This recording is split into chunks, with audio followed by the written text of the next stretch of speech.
எல்லாருக்கும் வணக்கம். பத்திரிகை மற்றும் ஊடக நண்பர்களுக்கு வணக்கம். உங்களை ரம்மி பற்றி சொல்லணும்னா,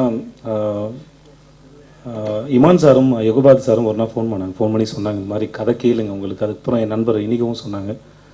சரி, ஏன்னா அதுக்கு நிறைய கமிட்மெண்ட்ஸ் இருந்தது. நான் யோசித்தேன், பட் அவங்க சொன்னாங்க மரியாதை தான் போய் கேட்டேன். பாலகிருஷ்ணன் சார் கதை சொன்ன விதம் ரொம்ப பிடிச்சிருந்தது. முதல்ல ஃபஸ்ட் படம் எப்படி சொல்ல போகிறோம், எப்படி பண்ண போகிறோம், ஒரு பதட்டம் இருந்தது. பட் அழகாக சொன்னார். படம் சொல்லி முடிச்சுட்டு, எதுக்கு சார் இந்த படத்துக்கு ரம்மின் டைட்டில் வச்சிங்க, புரியல அப்படின்னு கேட்டேன்.